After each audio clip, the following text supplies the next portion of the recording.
एक जंगल में एक टूनी नाम की चिड़िया रहा करती थी और उस चिड़िया के कोई भी संतान नहीं थी। टूनी चिड़िया संतान को लेकर बहुत ज़्यादा परेशान रहती थी।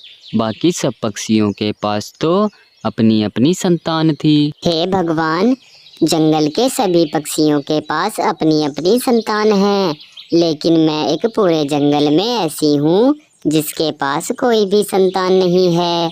ऐसा मेरे साथ ही क्यों हुआ है? सभी पक्षी अपने अपने बच्चों के साथ बहुत खुश रहते हैं, उनके लिए खाना ढूंढ कर लाते हैं, उनकी अच्छी देखभाल भी करते हैं, लेकिन मैं किसकी देखभाल करूं? मेरे पास तो कोई संतान ही नहीं है। ये सब बातें सोचकर तो मेरा बहुत ज़्यादा मन दुखता है। अब मैं करूं तो करूं क्या? उसके बाद टूनी चिड़िया को भूख लगती है। वो खाना ढूंढने जंगल की ओर चली जाती है और वो एक घर के बाहर जाकर खाना ढूंढ लेती है। उस घर में से टूनी चिड़िया को रोने की आवाज़ आने लगती है। अरे ये क्या? इस घर में से तो रोने की आवाज़ आ रही है।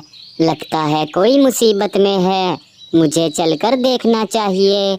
हमें हमेशा दूसरों की मदद करनी चाहिए।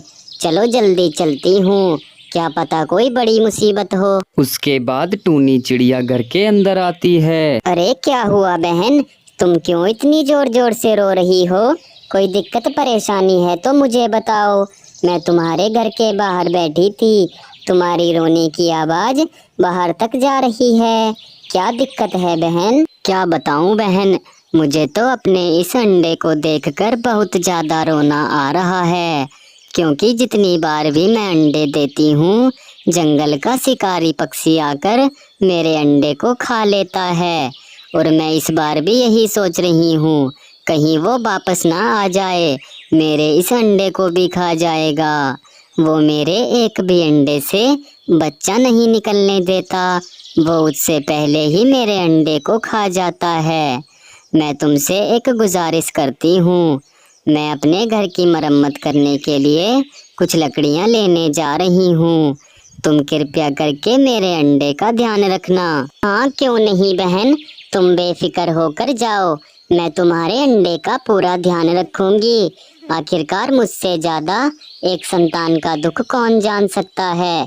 तुम बहन आराम से जा सकती हो। उसके बाद वो चिड़िया अपने घर से चली जाती है और दूर जंगल में जाकर उसका तो मन ही बदल जाता है। अरे ऐसा करती हूँ, अब मैं इस जंगल को छोड़कर यहाँ से चलती हूँ, क्योंकि यहाँ पर तो वो शिकारी पक्षी मुझे जीने नहीं देगा।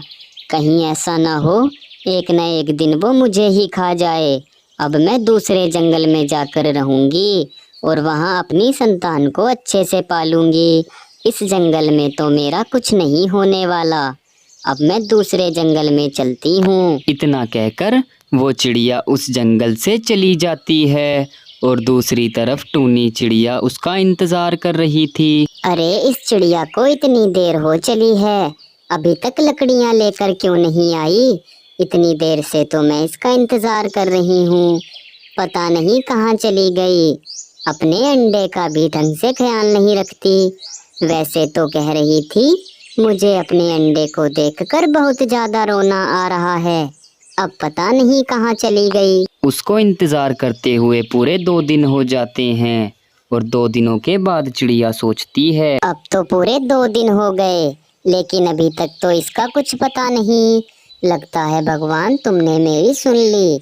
अब मैं ही इस अंडे की माँ हूँ। अब इसमें से जो बच्चा निकलेगा उसको मैं बहुत अच्छी तरीके से पालूंगी। अब मैं इसको कोई भी परेशानी नहीं आने दूंगी। आखिरकार अब मैं भी माँ बनने वाली हूँ। बस मैं अब इसके लिए बाहर से कुछ लेकर आती हूँ, नहीं तो ये अंडा नीचे रखा हुआ बेकार हो जाएगा। और वहीं दूसरी तरफ उस शिकारी पक्षी को भी बहुत तेज भूख लग रही थी। उसने बहुत दिन से कुछ नहीं खाया था। अब नहीं रहा जाता, अब तो कुछ ना कुछ करना ही पड़ेगा। बहुत दिन से कुछ नहीं खाया और ना ही कोई पक्षी मेरे चंगुल में फंसा है। अब जल्दी से कहीं से खाने का इंतज़ाम करता हूँ। नहीं तो ऐसे मेरा शरीर कमज़ोर हो जाएगा। फिर तो और पक्षी ही मेरा शिकार कर लेंगे, मैं क्या दूसरों का शिकार करूँगा। चलो जल्दी से अब कुछ खाने का इंतज़ाम कर कर आता हूँ। और वहीं दूसरी तरफ टूनी चिड़िया भी बहुत कुछ सोच रही थी। अरे जब मैं जा ही रही हूँ तो साथ साथ अपने खाने के लिए भी कुछ ना कुछ लेकर आऊंगी। थोड़ा बहुत टाइम तो मुझे जंगल में लग ही जाएगा। उसके बाद वो शिकारी पक्षी उसके घर के बाहर आकर बैठ जाता है। अरे इस घर में से तो मुझे बहुत अच्छी खुशबू आ रही है। ऐसा लगता है कि कोई अंडा रखा हुआ है। आज तो मज़ा ही आ जाएगा। एक तो मैं इतने दिन में कुछ खाऊंगा और खाऊंगा तो भी अंडा। मुझे तो बहुत अच्छा लगता है। चलो जल्दी से इस अंडे को उठाकर अपने साथ ले चलता हूँ। उसके बाद वो घर में आता है और अंडा देखकर बहुत खुश होता है। अरे वाह भाई, आज तो मज़ा ही आ गया। इतना नरम नरम अंडा खाऊंगा मैं। बहुत दिन से भूखा था। आज मेरी भूख बहुत अच्छी तरह से मिटेगी। चलो जल्दी से इस अंडे को खा लेता हूँ। घर जाकर कौन खाएगा, भूख बहुत तेज लग रही है। यहीं इस अंडे को खाकर उसके बाद घर जाऊंगा मैं। उसके बाद वो अंडे को खाकर जा ही रहा था, तभी टूनी चिड़िया उसे देख लेती है। अरे नहीं, ये क्या हुआ? आखिर ये शिकारी पक्षी मेरे घर में क्या कर रहा था? लगता है इसने मेरा अंडा खा लिया। हे भगवान, ये बहुत बुरा हुआ मेरे साथ। मैं तो सोच रही थी कि अब इस अंडे की माँ मैं बन गई हूँ, मेरे सारे दुख दूर हो गए, लेकिन ऐसा नहीं हुआ। इस शिकारी पक्षी ने तो वो अंडा भी खा लिया। वो चिड़िया ठीक कह रही थी कि ये शिकारी पक्षी मेरा एक भी अंडा नहीं छोड़ता। उसने मेरे सारे अंडे खा लिए और आज फिर से यही हुआ। इस शिकारी पक्षी ने मेरे साथ अच्छा नहीं किया, मेरे साथ तो बहुत बुरा हुआ है। बेचारी टूनी चिड़िया के साथ फिर से बहुत बुरा होता है और वो फिर से दुखी हो जाती है।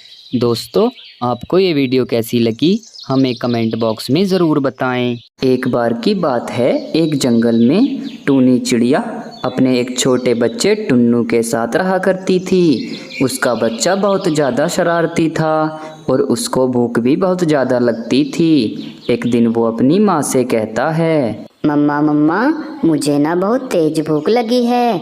मैंने सुबह से कुछ नहीं खाया। आप जल्दी जाकर बाहर से कुछ खाने के लिए ले आइए, नहीं तो फिर बारिश आ जाएगी मम्मा। अरे नहीं बेटा, बारिश नहीं आएगी।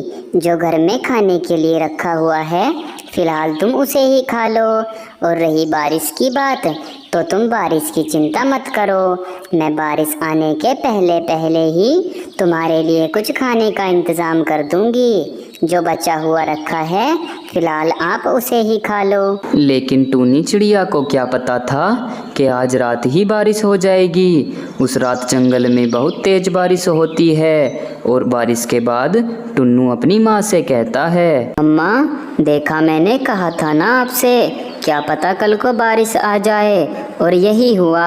देख लो बाहर कितनी तेज बारिश हो रही है। मैंने तो आपसे पहले ही कहा था। हाँ बेटा टुन्नू, तुमने मुझसे ठीक कहा था। अगर मैं तुम्हारी बात मान लेती तो हमारे पास आज खाने के लिए कुछ ना कुछ ज़रूर होता। और अब तो मुझे भी बहुत तेज भूख लगने लगी है, लेकिन क्या करें, बाहर तो बहुत तेज बारिश हो रही है ना बेटा। दूसरी तरफ बाहर बारिश बहुत तेज हो रही थी। बारिश तो रुकने का नाम ही नहीं ले रही थी। जब बारिश थोड़ी सी हल्की हो जाती है उसके बाद चिड़िया कहती है, अरे सुनो बेटा, मैं तुम्हारे लिए कुछ खाने के लिए लेकर आती हूँ। देखो अब बारिश बहुत हल्की हो गई है। इतनी बारिश में तो मैं आराम से चली जाऊंगी, लेकिन तुम ध्यान रखना, घर में ही रहना, घर से बाहर कहीं मत जाना। उसके बाद टूनी चिड़िया खाना ढूंढने जंगल की ओर चली जाती है। वो पूरे जंगल में जगह जगह देखती है, लेकिन उसको कहीं पर खाना नहीं मिलता। अरे मेरी तो कुछ समझ में नहीं आ रहा। पूरे जंगल में ढूंढ लिया, लेकिन कहीं पर भी कुछ खाने के लिए नहीं मिला। उधर मेरा बच्चा घर पर अकेला है, उसने कुछ नहीं खाया। उसको तो बहुत तेज भूख लग रही होगी। अब तो एक ही काम बचा है बस, जल्दी से मीनू चिड़िया के पास चलती हूँ। क्या पता उसके पास कुछ खाने को रखा हो। उसके बाद टूनी चिड़िया मीनू के घर आती है। अरे मेरी बहन मीनू, आज मैं तेरे पास बहुत ज़्यादा आस लेकर आई हूँ। मैंने और मेरे बच्चे ने कुछ भी नहीं खाया, हमें बहुत तेज भूख लग रही है। अगर तेरे पास कुछ खाने के लिए बचा हुआ हो तो कृपया करके मुझे दे दे। मैं बहुत भूखी हूँ और मेरा छोटा बच्चा भी बहुत ज़्यादा भूखा है। देख बहन टूनी, मेरे पास तेरे लिए खाने के लिए तो कुछ है नहीं, लेकिन मैं तुझे एक उपाय ज़रूर बता सकती हूँ। मेरे घर से 5 किलोमीटर की दूरी पर एक जादुई फलों का पेड़ है। अगर तू जा सकती है उसके पास तो जाकर उससे फल ले आ। चिड़िया की इतनी बात सुनकर टूनी बहुत ज़्यादा खुश होती है। अरे बहन मीनू, तेरा बहुत बहुत धन्यवाद। मैं ये एहसान तेरा सारी जिंदगी भर नहीं भूलूंगी। अभी पहले मैं पेड़ के पास जाती हूँ। उसके बाद टूनी चिड़िया उस पेड़ के पास जाने लगती है, लेकिन रास्ते में ही बहुत तेज बारिश आ जाती है, जिसके कारण टूनी चिड़िया वापस अपने घर आ जाती है। अरे बेटा टुन्नू, मैंने पूरे जंगल में ढूंढ लिया, लेकिन खाने के लिए मुझे कुछ भी नहीं मिला। बस तुम आज रात बिता लो, मैं तुम्हारे लिए कल बहुत सारा सामान खाने के लिए लाऊंगी। उसके अगले ही दिन टूनी चिड़िया उस पेड़ के पास जाती है। अरे क्या आप वही पेड़ हो जो मेरी दोस्त मीनू चिड़िया ने मुझे बताया था? अगर आप वही पेड़ हो तो कृपया करके मुझे कुछ खाने के लिए फल दे दीजिए। 2 दिन से मेरे बच्चे ने और मैंने कुछ नहीं खाया। हम दोनों माँ बेटा बहुत ज़्यादा भूखे हैं और मैं बहुत आस लेकर आज आपके पास आई हूँ। हाँ, जैसा तुम सोच रही हो ये बिल्कुल सही बात है। मैं वही पेड़ हूँ, लेकिन मैं तुम्हें खाने के लिए तभी दूंगा जब तुम पहाड़ी के पार से मुझे पत्ते ला कर दोगी, क्योंकि पहाड़ी के पार जो एक पेड़ है उनके पत्तों से मेरी शक्तियाँ जागृत होती हैं। इस वजह से मैं तुम्हें जब भी फल दे पाऊँगा। पहले तुम मुझे पहाड़ी के पार से वो पत्ते ला कर दे दो। ठीक है, जैसी आपकी मर्जी। मैं अभी आपको पहले पहाड़ी के पार से पत्ते ला कर देती हूँ। उसके बाद टूनी चिड़िया पहाड़ी के पार से वो पत्ते लेने चली जाती है और दूसरी तरफ वो पेड़ उस टूनी चिड़िया का बहुत बेसब्री से इंतज़ार कर रहा था। तभी थोड़ी ही देर बाद टूनी चिड़िया पत्ते लेकर वापस आ जाती है। अरे सुनो, जैसा आपने कहा था मैंने वैसा ही किया। ये देखो, ये रहे तुम्हारे पत्ते। अब जल्दी से आप मुझे कुछ खाने के लिए दे दीजिए। मैं बहुत ज़्यादा भूखी हूँ, मुझसे अब सब्र नहीं हो रहा। जल्दी से मुझे खाने के लिए दे दीजिए। हाँ हाँ, रुको तो जरा। ये लो, ये रहे तुम्हारे बहुत सारे फल। अब तुम जाओ और आराम से अपने बच्चे के साथ इन फलों को खाओ। लेकिन याद रखना, अब तुम्हें जब भी कुछ खाने पीने की ज़रूरत हो तो तुम मेरे पास आ जाना। अब मैं तुम्हें आराम से कभी भी खाने के लिए दे सकता हूँ, क्योंकि तुमने मुझे पत्ते ला कर दिए हैं। उसके बाद टूनी चिड़िया उन सभी फलों को घर ले आती है और अपने छोटे से बच्चे से सारी बातें बता देती है। अब उन दोनों माँ बेटा को कुछ भी खाने की कमी नहीं थी। अब वे दोनों खुशी खुशी अपने घर में रह रहे थे